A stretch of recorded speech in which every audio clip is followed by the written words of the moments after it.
I want to give you a resource that you may or may not find helpful. Depends on your learning style.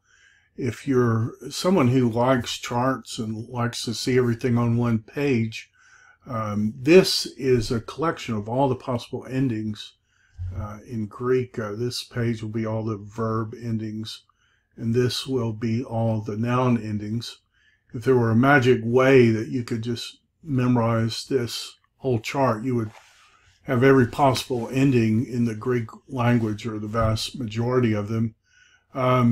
Mount shies away from that. I think his learning style is either more auditory or conceptual. He doesn't really like charts. Some people agree with that. His textbook has been very, very successful. Some people are encouraged a little by more visible representation. So I don't know where you come down on that, but you may like having a chart with everything. This was designed to be printed out on an 11 by 17 ledger style. You probably can get that done at Kinko's. I would encourage you to laminate this.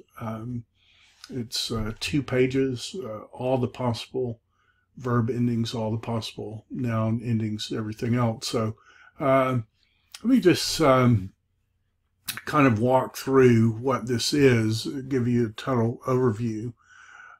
So there are 6 different tenses in Greek: present, future, imperfect, aorist, perfect, and pluperfect. And if you add these endings, then you get, you can put a verb in the present tense. So if you take luo, loose, if you say luo, I loose, you loose, he, she, or it looses, we loose, you loose, they loose. Same thing, these are all indicatives, so they're stating facts. I will loose, you will loose, so luso, luces, luce, lusamen, lucete, lususen. Imperfect, this is past tense continual. Put a temporal augment on the front, and then on sn, amen ete on, so elu on. I was loosing, you were loosing, he, she, or it was loosing, we were loosing, you were loosing, they were loosing. Then you have your first aorist, the normal aorist, if you will. I loosed, and this is your generic past tense. You're not emphasizing the repeated nature of it. I loosed, you loosed, he, she, or it loosed, we used, you loosed, they loosed. Notice you've got a temporal augment. In the perfect, this is a past action with lasting consequences. You have a reduplication at the front, so it'd be le, luka. I have loosed, you have loosed, he, she, or it has loosed. We have loosed, you have loosed, they have loosed. And then a pluperfect is the same as a perfect, only it's one step further back in the past. So it has a temporal augment and a reduplication. E, le, lucain. I had loosed, you had loosed, he, she, or it had loosed, we had loosed, you had loosed, they had loosed.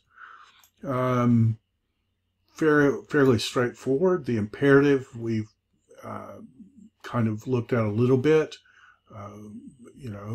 Luo, loose the donkey, continually loose, let him do that. You all loose, and notice your your second plural is the same in the indicative and the imperative. So sometimes you have to decide which one you think it is, and then let them loose. There is no future imperative. There is no imperfect imperative. But there is an aorist, and notice it doesn't have the temporal augment, so it doesn't have to do with past time. It's just generic. Loose on, loose, let him loose. And you do have a perfect imperative. You don't see them every day. In the New Testament, the only perfect imperative I know is when Jesus stilled the storm. He said, let it be silent and stay silent, I guess, for a while. And there is no pluperfect imperative.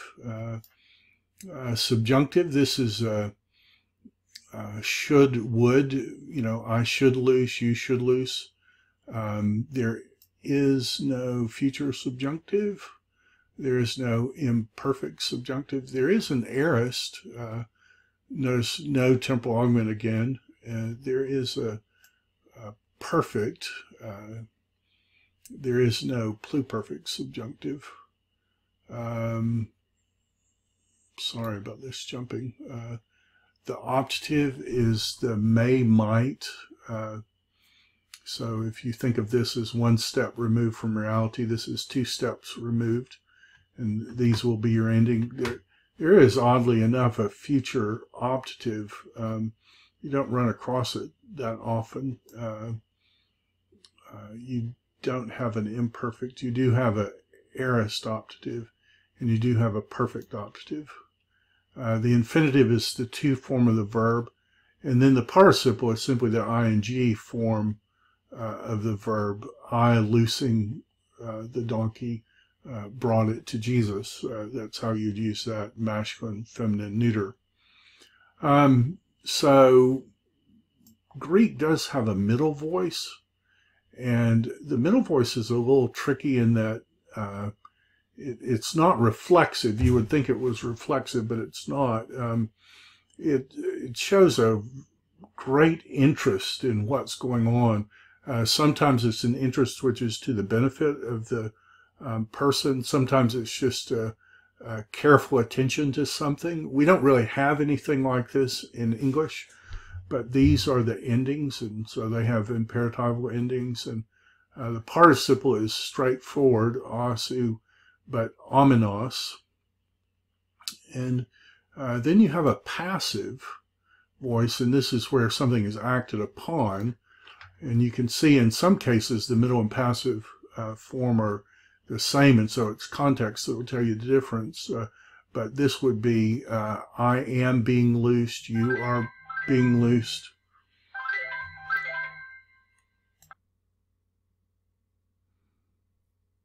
So this is the passive. I am being loosed. I will be loosed. Imperfect, I was being loosed.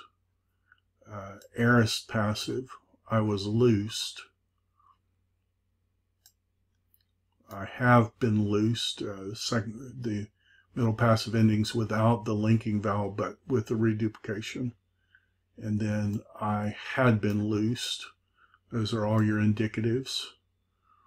You have imperatives. We've talked about that in the Lord's Prayer, subjunctives and optatives.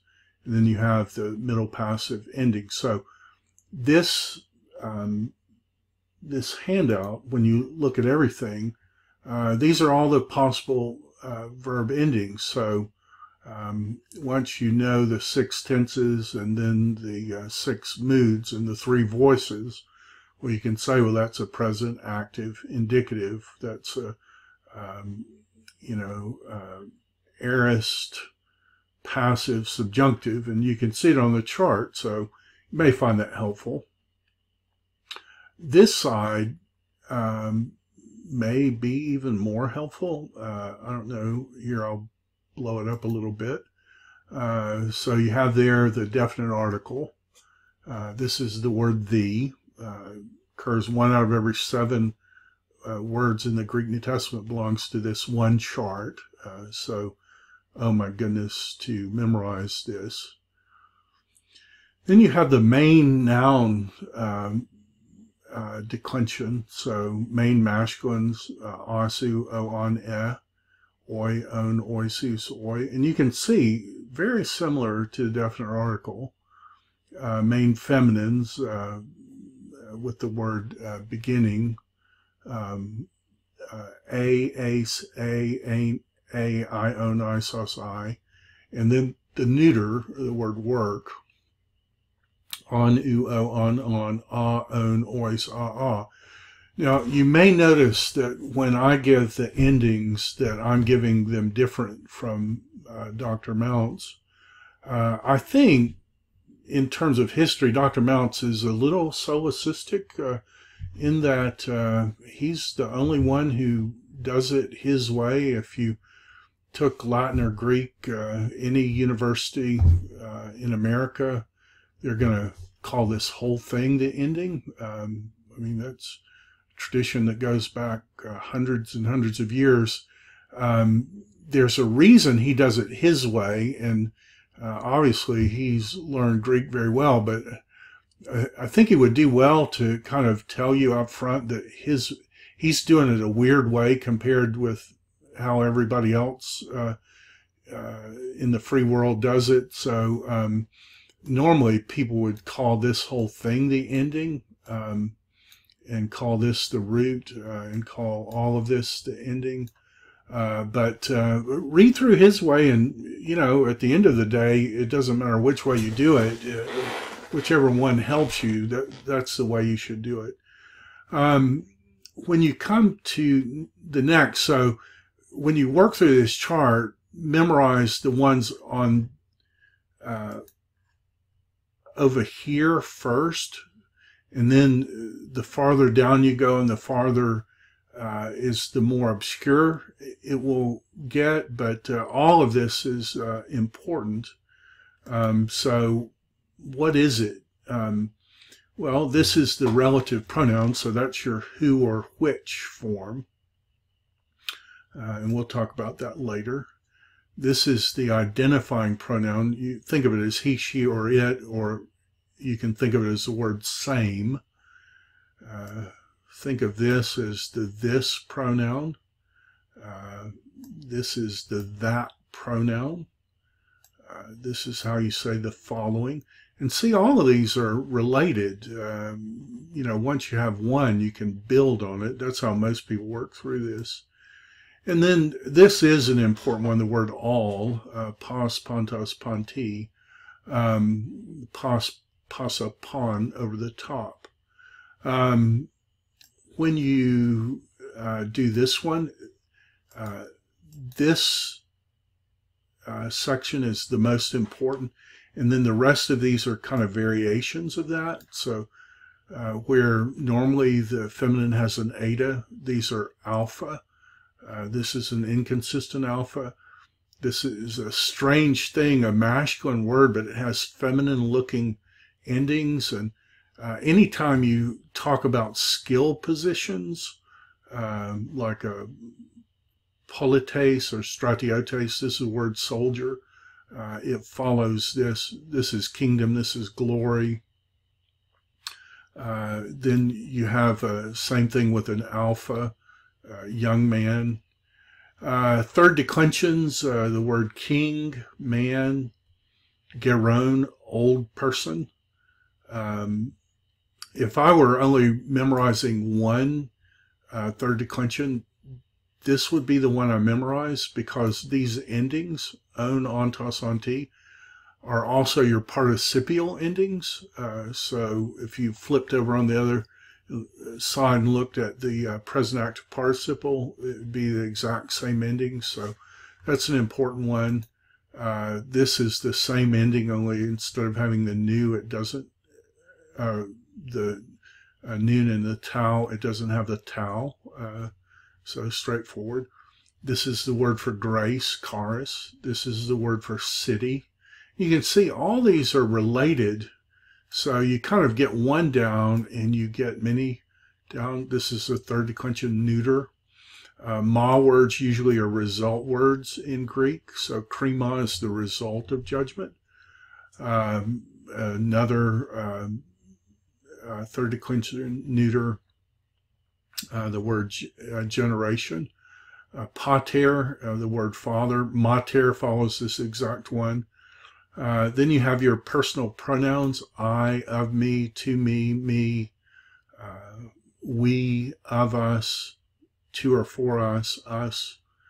You, that's probably comes straight into English. You is actually from Sioux, probably originally. You, of you, to you, you. Us, of us, to or for us. Us is the direct object. Then we have the personal pronouns listed again. I just did that to fill out the chart, I guess. I like things to look complete. The adjective is simply that main this declension, but put on the adjective good. Since adjectives have to agree with the words they modify in gender, number, and case, this is a great place to have. This is simply the alpha version of that same chart. You do have irregular comparatives, so this is sweeter. You have the who and what. Remember, if it's accented on the first syllable, it's who or what. If it's not accented on the first syllable, it's the indefinite pronoun someone, anyone. This is how you say whoever, and notice it's just a relative plus the indefinite pronoun. You have the word big, megos, megale, mega, follows that. And then just some odd things. The adjective sweet is kind of unusual. It's the third declension.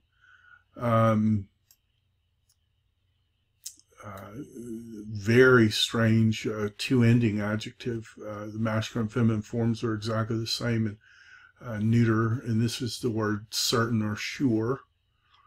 And then you just have nice little reference. This is to be, so I am, you are, he, she, or it is, we are, you are, they are. Subjunctive, I should be, you should be, we should, he should be, we should be, you should be, they should be.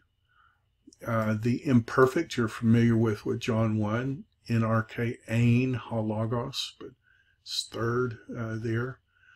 Present active participle, those are just your standard participial endings on a verb. If they appear by themselves, they're the present active participle of me. This is how you say I might be. This is how you say much or many, and notice when it goes in the plural, it doubles. And then I just had some space left over, so I just put the numbers here, and so you have them all there, smalls, capitals, their names, and then the adjectival forms. And so if you print this whole sheet out, what you get is a way with those 2 pages. You can even laminate it front and back if you want, or do pin them up on the wall.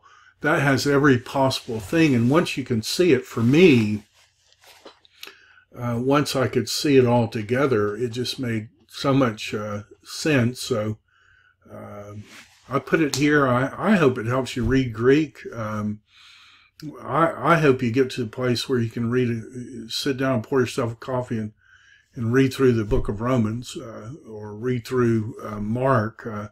Beautiful things happen when you get to the place where you can volume read. And I think the desire for all of us, ultimately, is to bring you into